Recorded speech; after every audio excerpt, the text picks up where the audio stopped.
सौरमंडल का दूसरा सबसे बड़ा ग्रह कौन सा है? सौरमंडल का जो दूसरा सबसे बड़ा ग्रह है वो कौन सा है? जो फर्स्ट जो सबसे बड़ा ग्रह है सौरमंडल का वो युपिटर है। सबसे बड़ा युपिटर है। और दूसरा जो सबसे बड़ा ग्रह है वो है शनि ग्रह। ठीक है, जो सैटर्न है। दूसरा सबसे बड़ा ग्रह कौन सा है? सैटर्न।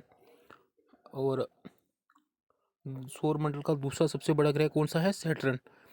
वायुमंडल की पहली परत को क्या कहते हैं? जो वायुमंडल की पहली परत है, ठीक है, उसको क्या कहते हैं? उसको बोलते हैं क्षोभ मंडल। ठीक है, वायुमंडल की जो पहली परत है, ठीक है, वायुमंडल की 5 परतें हैं, ठीक है, जो पहली परत है उसको बोलते हैं क्षोभ मंडल। और इसी जो क्षोभ मंडल है, जो हमारा वातावरण के मौसम की घटनाएं होती है वो क्षोभ मंडल में ही होती है। ठीक है, उसके बाद अम, कांडला, जो कांडला बंदरगाह है ये कहाँ पे है? कांडला बंदरगाह कहाँ पे है? ये है गुजरात में। ठीक है, कांडला बंदरगाह कहाँ है? गुजरात में है। और ये क्या है? यहाँ पे फ्री जो है, यहाँ पे मुफ्त व्यापार होता है। ठीक है, और उसके बाद है सविनय अवज्ञा आंदोलन। जो सविनय अवज्ञा आंदोलन है, जिसको हम इंग्लिश में सिविल डिस्टर्बेंस मूवमेंट बोलते हैं, ये इस जब ये चल रहा था तब गवर्नर कौन था? तब गवर्नर कौन था? लॉर्ड इरविन थे। ठीक है, लॉर्ड इरविन थे। और ये आंदोलन कब चला था? 1930 में चला था। पंडित मदन मोहन मालवीय जाने जाते हैं। जो पंडित मदन मदन मोहन मालवीय हैं, ये किस नाम से जाने जाते हैं? ये महामना के नाम से जाते हैं। ठीक है, पंजाब केसरी के नाम से कौन जाना जाता था? लाला लाजपत राय। ठीक है, और गुरुदेव के नाम से कौन जाना जाता था? रविंद्रनाथ टैगोर। किस शासक ने अपनी राजधानी दिल्ली से दौलताबाद की थी? कौन सा शासक था जिसने अपनी राजधानी दिल्ली से दौलताबाद की थी? वो था मोहम्मद बिन तुगलक। ठीक है, मोहम्मद बिन तुगलक था।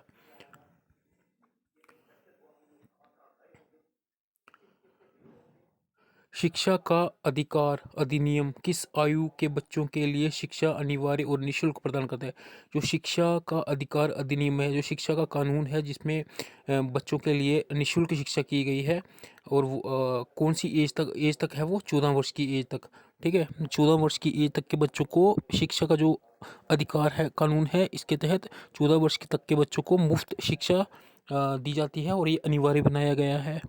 ठीक है, और ये कहाँ पे है? ये 86 जो संविधान संशोधन है 2002 के तहत ऐसा किया जाता है।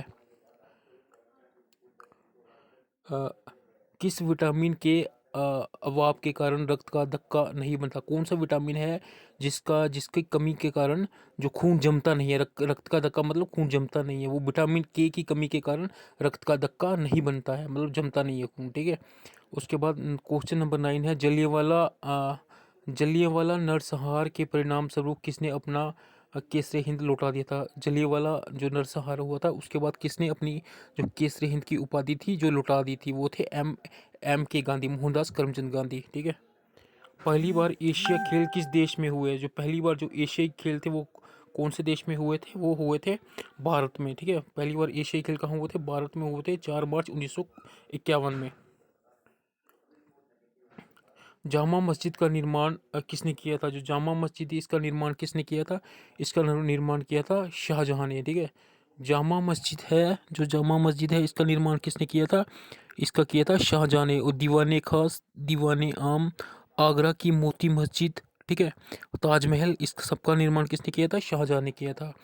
और ये जो है दिल्ली की मोती मस्जिद है, दिल्ली की मोती मस्जिद है जो लाल किले में है, उसका उसका निर्माण किसने किया था? उसका औरंगजेब ने किया था। ठीक है, डर्मेटोलॉजी का, डर्मेटोलॉजी से आप क्या समझते हैं? डर्मेटोलॉजी क्या है? डर्मेटोलॉजी स्किन के अध्ययन को डर्मेटोलॉजी कहते हैं।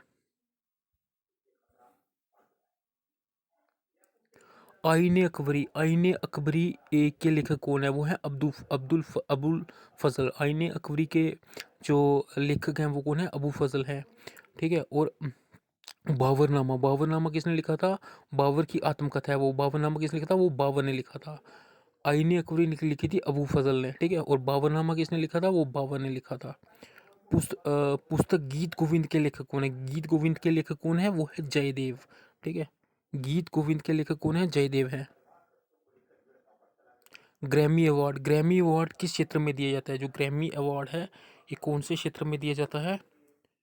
ग्रैमी अवार्ड दिया जाता है संगीत के क्षेत्र में पक्षी और उनके आवासों के अध्ययन को क्या कहते हैं? जो पक्षी होते हैं और उनके जो आवास होते हैं उनके अध्ययन को क्या बोलते हैं?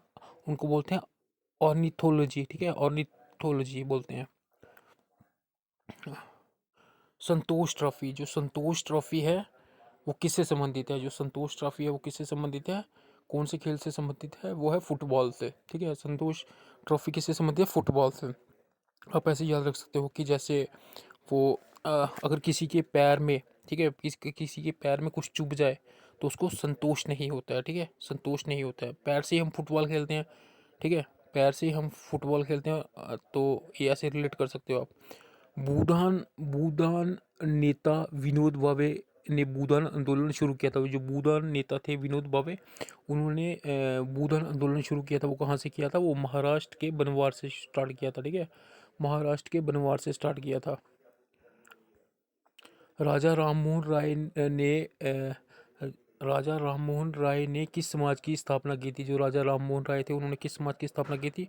उन्होंने ब्रह्म समाज की स्थापना की थी 1828 में, ठीक है।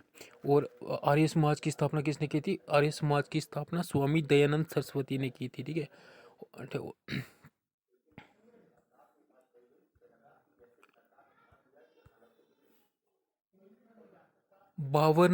बाबर ने इब्राहिम लोदी को किस लड़ाई में हराया था? जो बाबर था उसने इब्राहिम लोदी को किस लड़ाई में हराया था? वो पानीपत की प्रथम लड़ाई में हराया था, ठीक है, 1526 में हुई थी। जो अंतर्राष्ट्रीय महिला दिवस कब मनाया जाता है? अंतर्राष्ट्रीय महिला दिवस है वो कब मनाया जाता है? वो 8 मार्च को मनाया जाता है, ठीक है। अंतर्राष्ट्रीय महिला दिवस कब मनाया जाता है? वो 8 मार्च को मनाया जाता है।